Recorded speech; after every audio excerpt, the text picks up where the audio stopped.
जी बिस्मिल्लाहिर्रहमानिर्रहीम अस्सलाम वालेकुम। Welcome to your channel Trade Dojo. मैं हूं आपका दोस्त काशिफ। उम्मीद करता हूं आप सारे दोस्त खैर आफियत से होंगे, ठीक ठाक होंगे।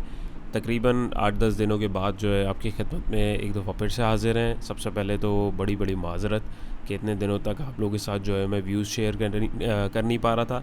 अपार्ट फ्रॉम दैट जिन जिन दोस्तों की क्वेरीज थी, मैसेजेस थे, उनको मैक्सिमम जितने थे उनको रिस्पॉन्ड करने की कोशिश करिए। बाकी जो रह गए उनको भी मैं जो है इंशाल्लाह रिस्पॉन्ड कर दूंगा। थोड़ा सा मैं अपने पर्सनल मसरूफियत की वजह से जो है मैं वीडियोस नहीं अपडेट कर पा रहा था, और लेवल्स वगैरह भी कोई इतने ख़ास नहीं थे। जो लास्ट वीडियोस में आप लोगों के साथ चीज़ें डिस्कस करी थी, स्टिल अभी तक हम लोग उन्हीं चीज़ों के ऊपर वैलिड हैं। लास्ट वीडियो अगर आप लोगों ने नहीं देखी, एज अ रिफ्रेशर अभी मैं आपको चार्ट पे भी दिखा दूंगा, लेकिन अगर आप देखना चाहें ताकि आप लोग आगे जुड़े रहें, इंशाल्लाह आगे भी जो है रेगुलर वीडियोज़ अब चलती रहेंगी। सो अभी देखते हैं इंडेक्स क्या कर रहा है और क्या कर सकता है और क्या सिचुएशन है अभी फ़िल वक्त। तो इस वक्त अगर हम लोग फटाफट देखें तो चल क्या रहा है जी। आज 12 सितंबर है और हमारे पास आज ट्यूसडे है, और इंडेक्स ने 45,508 के ऊपर क्लोजिंग दी। 357 पॉइंट इंडेक्स में से कम हुए, 0.78% इंडेक्स में से पॉइंट कम हुए। इंडेक्स का वॉल्यूम जो है वो बिल्कुल ड्राई है। ऑलमोस्ट 6 करोड़ के पास हमारे पास जो है वॉल्यूम जनरेट हुआ है। प्रीवियस क्लोज हमारे पास 45,865 की थी। डे रेंज आज की बात करें तो मार्केट 45,468 पॉइंट से लेकर 45,902 तक, यानी 400 पॉइंट के दरमियान मार्केट फ्लक्चुएट करी, और उसमें भी जो है लोगों के पास आके अपनी क्लोजिंग दी है। 52 वीक रेंज की बात करें तो 38 और 49 का जो स्क्रॉलर है यहाँ पे रुका हुआ था, तब ये आहिस्ता आहिस्ता पीछे की तरफ आता हुआ दिख रहा है। यहाँ पे अगर हम डे रेंज को ग्राफिकली देखें तो मार्केट देखिए ऊपर गई, फिर कोशिश करी, और at the end of the day market ने आके नीचे क्लोजिंग दे दी।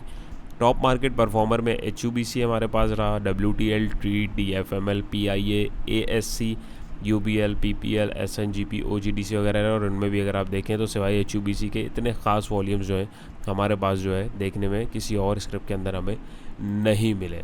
फ़ीपी लीपी 12 तारीख का देखें तो फ़ीपी हमारे पास $1.50 मिलियन की सेलिंग, और लीपी जो है बाइंग पर है $1.50 मिलियन की बाइंग के साथ।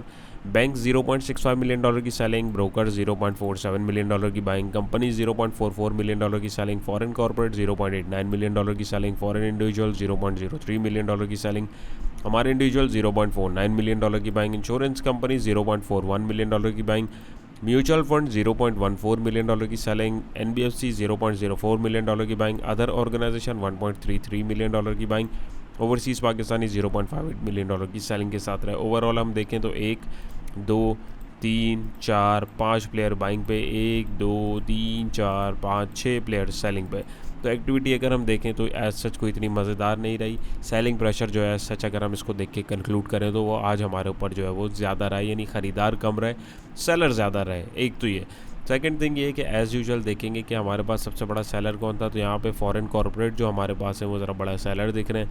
दायरे फॉरेन कॉर्पोरेट्स और कंपनीज़ आपकी पिछले दिनों उन्होंने दबा के माल जमा किया, अब वो उसको छोड़ेंगे, बेचेंगे, और मार्केट जो हमें नीचे आते हुए दिखेगी भी। ये तो ऑब्वियस सी बात है, और प्रीवियस जितनी वीडियोज़ हैं वहाँ पे आप लोगों के साथ ये चीज़ बार बार डिस्कस की ही इसलिए जा रही थी। देखें, एक प्लेयर जब माल जमा करता है तो वो कहीं पे जाके उसने बेचना भी होता है। कुछ सिचुएशंस में वो थोड़ा थोड़ा छोड़ता है, कुछ सिचुएशन में वो एक साथ जो है वो दबा के जो है एक माल को जो है छोड़ता है, और वो एक सॉर्ट ऑफ जो है क्रैश की फॉर्मेशन भी हमें कुछ सिनेरियोज़ में जो है देखने को मिलती है। उसके बाद अगर हम बायर देखें तो बायर में अदर ऑर्गेनाइजेशन $1.33 मिलियन की बाइंग के साथ नहीं। तो ज़रा फटाफट देखते हैं फॉरेन कॉर्पोरेट ने ज़रा फीपीज़ यानी जो हमारे हैं उन्होंने किधर इतनी सेलिंग करी है जो आज ये इतने नेगेटिव रहे। अगर आप देखें सारे सेक्टर्स में ही ऑलमोस्ट इनकी जो है नेगेटिविटी है, थोड़ी थोड़ी जो है नॉमिनल सी बाइंग दिख रही है। बट यहाँ पे हम देखें तो कमर्शियल बैंक जो दबा के पिछले दिनों ज़ख़ीरा अंदोज़ हो रहा था और ख़रीदा जा रहा था, एक तो उसके अंदर सेलिंग है, और दूसरा टेक्सटाइल कंपोजिट में $0.63 मिलियन की सेलिंग जो है हमारे पास विटनेस जो है इसमें ही की गई है फॉरेन कॉर्पोरेट की जाने से। अच्छा, टेक्सटाइल कंपोजिट को मैंने रिसेंट वीडियोस में भी आप लोगों के साथ डिस्कस किया था कि ये एक ऐसा वाहिद सेक्टर है जो काफ़ी टाइम से जिस तरीके से दूसरे सेक्टर्स चल रहे हैं ये सेक्टर नहीं चल रहा है। तो इसको अपनी वॉच लिस्ट में ज़रूर रखें। ये ज़ाहिर बाज़ाहिर इधर बेचा भी गया है तो किसी ने तो इसको उठाया भी है, तो ये नहीं है कि इसका मतलब इधर सेलिंग अगर एक प्लेयर ने ज़्यादा एक सेक्टर में कर दी है। देखिए, हम डेली चार्ट देख रहे हैं, यानी एक डे का हिसाब किताब देख रहे हैं। अब बाज़ाहिर इसके आप एक मंथ का या एक साल का व्यू या एक हफ्ते का देखेंगे तो दैट इज़ समथिंग एल्स। तो आपको सबसे पहले अपना व्यू देखना है कि आप किस व्यू पॉइंट से चीज़ों को परखने की कोशिश कर रहे हैं। देन फर्दर आपको जो है अपना एनालिसिस उसके अकॉर्डिंगली करना है। अब अगर आप मंथली एनालिसिस या मंथ के हिसाब से अगर ट्रेड को मैनेज करने के लिए चीज़ें देख रहे हैं तो फिर आपको डे की फ्लक्चुएशन से एज सच कोई फ़र्क नहीं पड़ना चाहिए।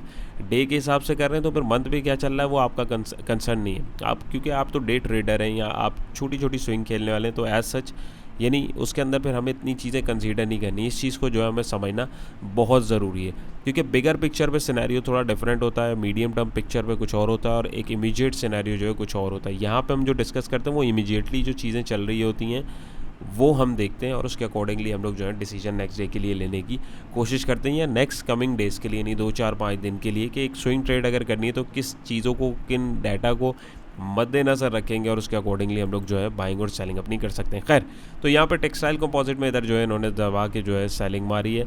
उसके बाद बड़ा बायर हमारे पास जो है वो है अदर ऑर्गेनाइजेशन।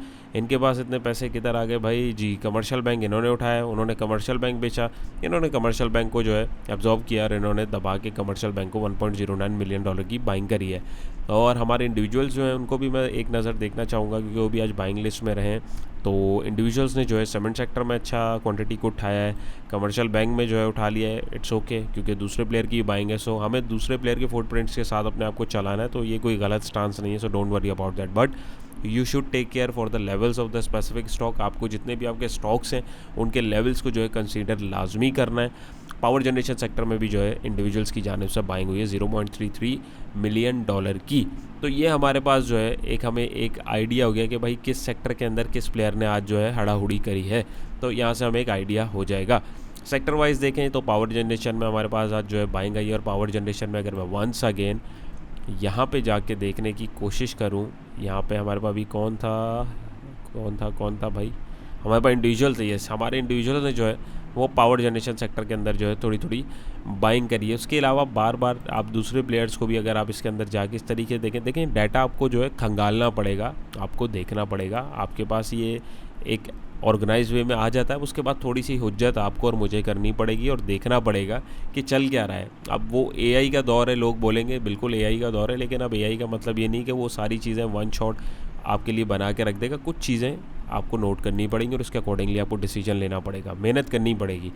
पावर जनरेशन ने इसने 14 पॉइंट जोड़े, सिंथेटिक सेक्टर ने, ये तो नाम ही यहाँ पे मैं पहली दफ़ा देख रहा हूँ, 4 पॉइंट इसने जोड़े। ऑटोमोबाइल सेक्टर ने 3 और थोड़े थोड़े ना होने के बराबर दूसरे सेक्टर्स ने परफॉर्म किया। नेगेटिविटी में ऑयल एंड गैस एक्सप्लोरेशन ने दबा के आज पॉइंट नेगेटिव करा है, 100 पॉइंट इसने तोड़े। और यहाँ पे अगर मैं देखूँ ऑयल एंड गैस मार्केटिंग और कंपोजिट जो है हमारे पास, यहाँ पे अगर हम देखें तो इसके अंदर दबा के सेलिंग किसने की है, एक फीपीज़ ने करी है नंबर 1।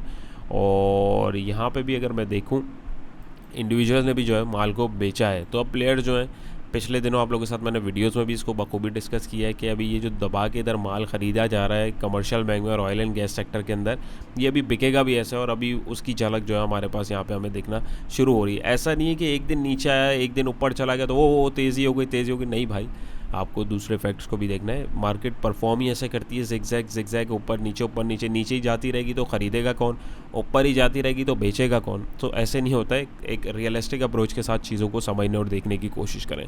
सो कमर्शियल बैंक ने 61 पॉइंट तोड़े और सीमेंट सेक्टर ने 40, इन्वेस्टमेंट बैंकिंग ने 37, टेक्नोलॉजी ने 27, ऑयल एंड गैस मार्केटिंग ने 24, थोड़े जो हैं दूसरे सेक्टर्स ने पॉइंट तोड़े। टॉप स्क्रिप्ट्स अगर हम देखें तो यूबीएल ने 44 पॉइंट जोड़े, एचयूबीसी ने 21, थोड़े पॉइंट जो हैं दूसरे स्क्रिप्ट्स ने। नेगेटिविटी में ओजीडीसी ने 48 पॉइंट तोड़े, एमसीबी ने 37, दावा ने 35, लक ने 31, थोड़े पॉइंट जो आपके दूसरे स्क्रिप्ट्स ने भी तोड़े हैं। हीट मैप अगर हम देखें तो डल एक्टिविटी रही, क्योंकि हमारे पास इतने खास वॉल्यूम नहीं थे, और इंडेक्स जो है एक ज़रा थोड़ा काफ़ी टाइम से अब नीचे आ रहा है। तो वंस अगेन मार्केट जो है जिगजैग मूव करती है, थोड़ी सी उसने करेक्शन भी लेनी है। तो दैट्स वाई हमें कुछ सेक्टर्स के अंदर थोड़ी हरियाली और बाकियों में डल एक्टिविटी, कुछ में तो एक्टिविटी जैसे सरल वगैरह में हम देखें तो हमें देखने को ही नहीं मिली है। काफ़ी सारे स्टॉक्स अगर आप देखें तो काफ़ी दिन से एक जगह के ऊपर खड़े हुए हैं, तो उसका यही मकसद होता है कि अगर वो अपने एक स्पेसिफिक लेवल के ऊपर खड़े हुए हैं तो इट मीन्स के they are getting ready for performing. तो उसके लिए आपको जो है थोड़ा सा वेट करना है। बट बट एक चीज़ कंसीडर करनी है, हमें स्टॉप लॉस का दामन फिर भी अपने हाथ से नहीं जाने देना है। हमने तकरीबन यहाँ का ही लास्ट वीडियो आप लोगों के साथ डिस्कशन करी थी, तो बहरहाल आप प्रीवियस वीडियो जो लास्ट वाली है उसमें देख सकते हैं, ताकि आप हुकअप हो जाएं उसके साथ। अगर नहीं भी हुए तो आप लोगों के साथ ये सपोर्ट जोन मैंने यहाँ जब थे तो यहाँ मार्क किया हुआ था, एक पोटेंशियल हो सकता है।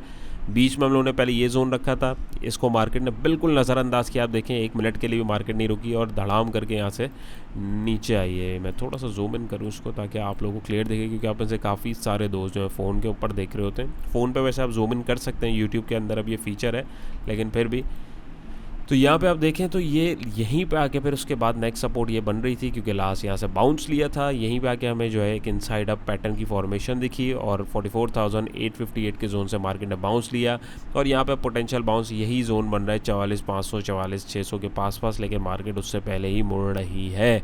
तो अभी क्या करना चाहिए? तो भाई यही आपके पास एक इमीडिएट रेजिस्टेंस है 45,500 और 700 का जोन नंबर 1, क्योंकि इसने सपोर्ट को तोड़ा है। अब एज अ रेजिस्टेंस टेस्ट करने इसके पास आएगी। उसके बाद दूसरी सिचुएशन ये कि ये हमारे पास अभी यही सपोर्ट जोन कल के लिए भी वैलिड है 44,858 का लेवल।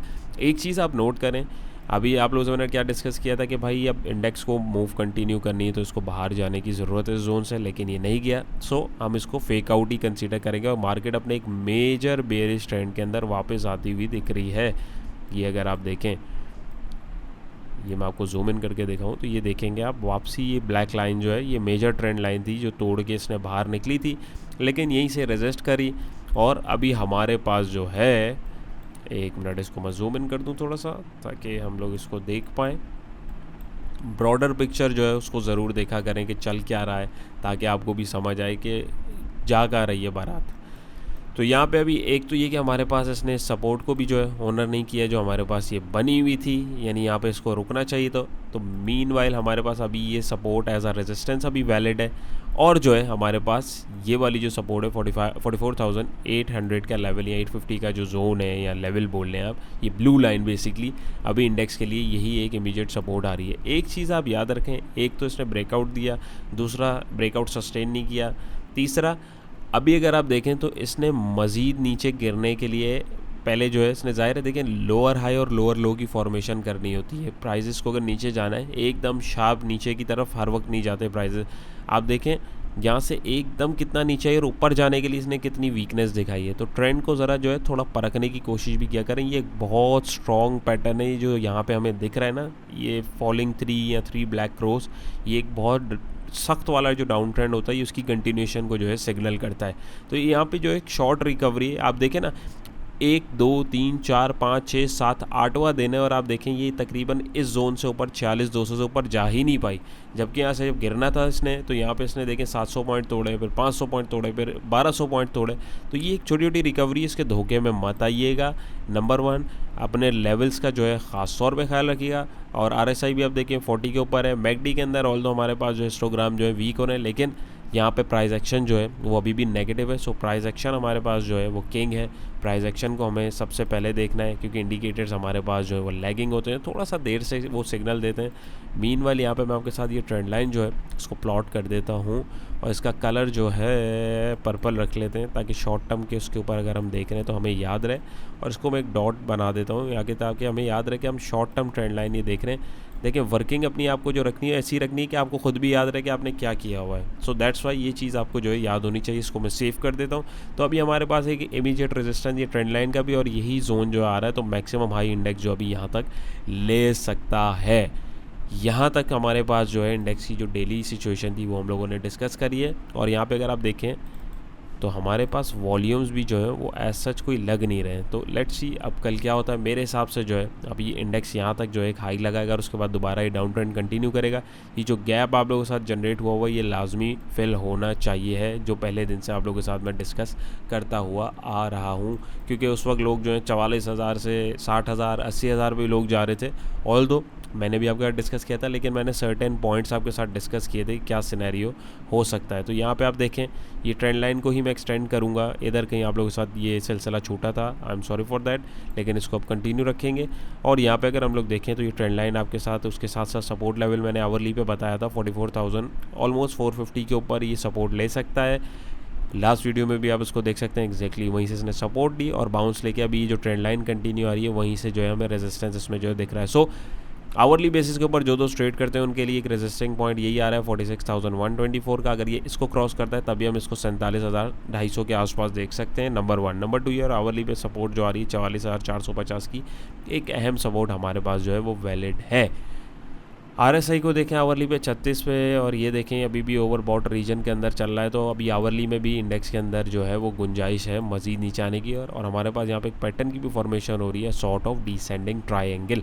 ये पुराने लेवल्स हैं, इस वक्त हमारा इसका फिलहाल कोई काम नहीं है, लेकिन अगर यहाँ से ऊपर मूव करता है तो मार्केट इनको रीटेस्ट करने जा सकती है। कुछ दोस्त जो है इस चीज़ को लेके थोड़ा सा कंफ्यूज हो जाते हैं कि यार इतने सारे लेवल्स का क्या करें। देखिए, हमें अपनी वर्किंग को सेफ साइड लेके चलना पड़ता है और उसके अकॉर्डिंगली ही हमें लेवल्स को जो है मार्क करके चलना पड़ता है। अभी हमारी मार्केट में आपको पता है डॉलर का जो मसला अभी चल रहा था रिसेंटली, उसमें थोड़ा सा जो डंडा हुआ है तो उसमें हमें थोड़ी बेहतरी जो है देखने को मिली। यानी ऑल दो वो अपने एक स्पेसिफिक रेट के ऊपर जहाँ से एक एक्सटेंड किया हुआ था, यानी जो एक रियल उसकी वैल्यू थी, यानी 300 से ऊपर या 300 के आसपास जो अराउंड चल रही थी, ओपन मार्केट और आपकी जो दूसरी ग्रे मार्केट होती है उनके जो रेट्स हैं उसमें थोड़ा सा डिफरेंस आ रहा था। लेकिन जब थोड़ा सा सख्ती की गई तो वहाँ पे हमें उसमें वाज़े फ़र्क देखने को मिला। वहाँ से अब जो है रेट जो है वो हमारे नॉर्मली जो अभी चल रहे हैं, अगर आप गूगल पे कन्वर्ट करेंगे तो ऑफिशियली आपको अब अगर आप किसी से डॉलर परचेज़ भी करते हैं तो आपको वहाँ पे अब वही रेट जो है एक्सचेंज रेट के ऊपर भी, यानी कुछ पैसे के डिफरेंस से जो है वो मिलेंगे। वरना पहले तो ये हो रहा था 302 305 का डॉलर था, आपको 340 का भी नहीं मिल रहा था। तो एक सिचुएशन ये थोड़ी सी जो है जगह पे आई है। उसके बाद ये कि अभी हमारे पास जो है इलेक्शंस की जो डेट्स वाला चक्कर है वो भी हमारे पास जो इन पाइपलाइन है। देखें, इकोनॉमिक अनसर्टेनिटी और एक पॉलिटिकल अनसर्टेनिटी, ये दोनों अनसर्टेनिटीज़ अभी भी हमारी मार्केट को जो है हिट कर रही हैं। तो इन्वेस्टर को वंस अगेन चाहिए होता है कॉन्फिडेंस अपनी इन्वेस्टमेंट सेफ रखने के लिए। तो एज सच अभी कोई पॉजिटिव सिग्नल नहीं दिख रहा है, बट बहुत सारी चीज़ों के ऊपर काम चल रहा है। न्यूज़ को ज़रूर देखें, अभी फिल वक्त हमारी मार्केट में टेक्निकल के साथ साथ न्यूज़ भी जो है वो एक ट्रिगर पॉइंट का जो है काम करेगी। होप फॉर द बेस्ट, इंशाल्लाह अल्लाह पाक आसानी करे, अच्छा करे पाकिस्तान के हक़ में। लेकिन हमें जो है अपनी जो वर्किंग है उसको भी करके रखना है। मार्केट को जो है हमें एक टेक्निकल एस्पेक्ट से भी देखना है और एक इमोशनली या साइकोलॉजिकली जो एक इन्वेस्टर के जो लेवल्स होते हैं हमें उसको भी जो है कंसीडर करने की ज़रूरत है। होपफुली आज की कोशिश भी आपको पसंद आई होगी। कोई भी आपका क्वेश्चन हो, क्वेरी हो, ज़रूर कमेंट सेक्शन में बताइएगा। आप लोगों के साथ स्क्रिप्ट एनालिसिस अगर आप लोग देखना चाहते हैं तो मुझे अपडेट कीजिएगा कमेंट सेक्शन में। इंशाल्लाह कल आपके लिए जो है मैं स्क्रिप्ट एनालिसिस की जो सीरीज़ है उसको भी जो है लेटर ऑन उसको दोबारा से कंटिन्यू करने की कोशिश करूँगा। It's all depends on your feedback. आपका फीडबैक जैसा आएगा उसके अकॉर्डिंग ही आप लोगों के साथ जो है मैं चीज़ें जो है शेयर करने की कोशिश करूँगा, क्योंकि ये वीडियोज़ जो है बनाने में, बोलने में, एडिट करने में, अपलोड करने में बहुत मेहनत और बहुत टाइम लगता है। सो आप लोगों का फीडबैक ही जो है वही मुझे बताएगा कि आप लोग देखना चाहते हैं कि नहीं। अपना बहुत सारा ख्याल रखिएगा, दुआओं में याद रखिएगा। इंशाल्लाह फिर एक नई वीडियो मुलाकात होगी। अल्लाह हाफिज़।